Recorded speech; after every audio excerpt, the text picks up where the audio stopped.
لوگ ہم سے اس بات کو طلب کرتے ہیں، اس بات کا سوال کرتے ہیں کہ مولانا صاحب، مولوی صاحب، میں بڑا گنہگار، میں بڑا خطا کار، آپ کا اسلام ایسے شخص کے بارے میں کیا کہتا ہے جس کی ساری زندگی گناہوں میں اٹی پڑی ہو؟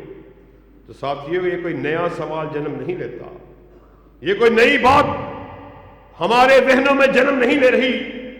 آقائے کائنات اپنے اصحاب کو متعدد مرتبہ اس بات کو بیان کر چکے کہ بنی اسرائیل میں ایک شخص ہوا کرتا تھا، کفل نامی وہ شخص جس کی ساری زندگی برائیوں کا ارتکاب کرتے ہوئے گزری، کوئی گناہ ایسا نہ تھا۔ آقائے کائنات نے ارشاد فرمایا، اور اللہ کے فضل و کرم سے مجھے یہاں پر یہ کہنے دیجئے کہ یہ وہ اسٹیج ہے، یہ وہ قال اللہ اور قال رسول کا اسٹیج ہے کہ ہم لوگوں کو قصے، کہانیاں اور حکایتیں سنانے کے لیے نہیں آتے۔ ہم نے جب بھی بات کی ہے یا رب کے قرآن سے بات کی ہے یا کالی کملی والے کے فرمان سے بات کی ہے۔ ہم لوگوں کو اپنی طرف سے کوئی قصہ بردہ شریف سنانے کے لیے نہیں آئے یا کسی اپنے بڑے کی بات کو کرنے کے لیے نہیں آئے۔ ہمارا یہ ترہ امتیاز ہے کہ اللہ کے فضل و کرم سے ہمارے اسٹیج سے، ہمارے ممبر سے جب بھی بات ہوئی، کبھی اپنے بڑے کی بڑائی کی بات نہیں ہوئی، کسی سردار کی سرداری کی بات نہیں ہوئی، کسی جاگیردار کی جاگیر کی بات نہیں ہوئی، کسی وڈیرے کی بات نہیں ہوئی، کسی ایم این اے کی، کسی ایم پی اے کی، کسی وزیر کی، کسی منسٹر کی، وزیر اعلیٰ کی، وزیر اعظم کی بات نہیں ہوئی۔ یہ ہمارا ترہ امتیاز ہے اور ہمیں اس بات پہ فخر ہے۔ ہمارے اسٹیج سے جب بھی بات کی گئی، یا قال اللہ کی بات کی گئی یا قال رسول کی بات کی گئی، کہ میں آپ کے سامنے کوئی قصے، کہانیاں، کہاوتیں نہیں رکھ رہا، میں آقا کائنات کی صحیح حدیث کو آپ کے سامنے رکھ رہا۔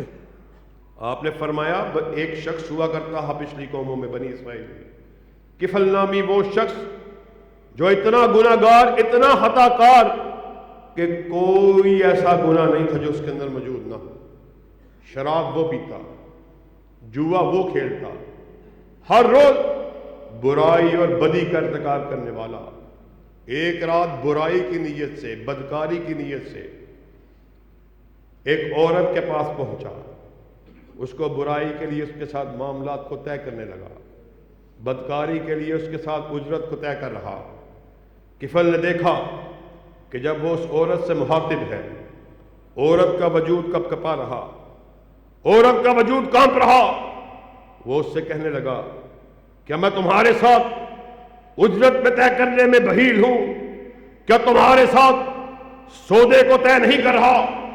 پھر یہ کیا ماجرا ہے؟ تیرا وجود کب کپا رہا؟ عورت نے جواب دیا، اللہ کی قسم، آج غربت کی وجہ سے اس بات پر پہنچ چکی کہ اپنی عزت کو نیلام کرنے پہ آ چکی، وگرنہ میں ایک پارسا خاتون تھی۔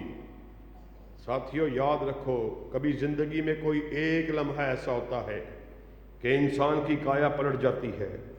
کفل نے جب عورت کی بات کو سنا، سکتے میں آ گیا، خاموش ہوا، سوچنے لگا کہ یہ وہ عورت جو ایک مرتبہ برائی کرنے کے اوپر، جس کے ساتھ میں معاملہ بھی طے کر رہا، اجرت بھی طے کر رہا، اس کی رضامندی کے ساتھ اس کو برائی کے لیے آمادہ تیار کر رہا، مگر وہ ایک مرتبہ کی برائی اور بدی کو سوچتے ہوئے اس کا وجود کپ کپا رہا ہے، کانپ رہا ہے۔ گہری سوچ میں چلا گیا، کہا عورت کو عزت بھی تمہاری ہوئی، پیسے بھی تمہارے ہوئے، اور خود تنہائی میں آ کر گہری سوچ میں گم ہو گیا کہ اللہ، یہ وہ عورت جو ایک مرتبہ کی برائی پر اتنی پشیمان ہے، پریشان ہے، اور اس کا وجود کانپ رہا ہے، میں کفل جو ساری زندگی برائیوں کا ارتکاب کرتا رہا، کوئی ایک ایسا گناہ جو میرے اندر موجود نہیں، میرا کل نہ جانے کیا انجام ہونے والا ہے۔ آقائے کائنات نے ارشاد فرمایا، وہ وقت تھا کہ کفل کی زندگی کا آخری لمحہ تھا اور موت پر حق ہے۔ موت کا پروانہ آیا، کفل کی روح اس کے جسم سے پرواز کر گئی۔ اب کفل مردہ حالت میں اپنے گھر میں پڑا ہوا۔ اگلے دن صبح ہوئی، لوگوں نے، بستی کے لوگوں نے دیکھا کوئی ایک خاص وقت ہوگا کہ جب وہ اپنی بستی کے لوگوں کے درمیان آ بیٹھتا ہوگا۔ جب بڑے عرصے لمبے تک لوگوں نے کفل کو اپنے درمیان نہ پایا تو لوگوں کے اندر تشویش پیدا ہوئی، چہمگوئیاں شروع ہو گئیں۔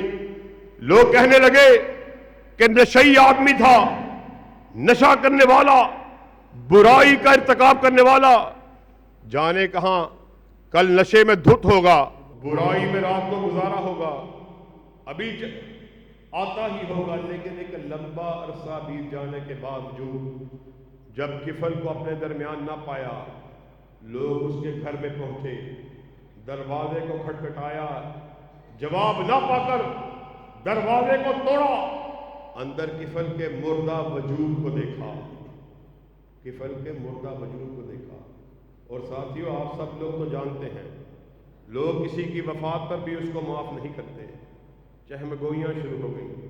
کسی نے کہا بڑا برا آدمی تھا، رات نہ جانے کس انجام میں سویا، کون سا کام کرتے ہوئے سویا۔ کسی نے کوئی بات کی، کسی نے کوئی بات کی۔ لوگوں، ساری بات کو بیان کرتے ہوئے آقا کائنات نے ارشاد فرمایا، اگلا دن آیا، اللہ کی غیرت کو جلال آیا، اللہ نے کفل کے مین دروازے کے اوپر اس تحریر کو لکھ دیا، اللہ نے کفل کے سارے گناہوں کو معاف کر کے اس کو جنت الفردوس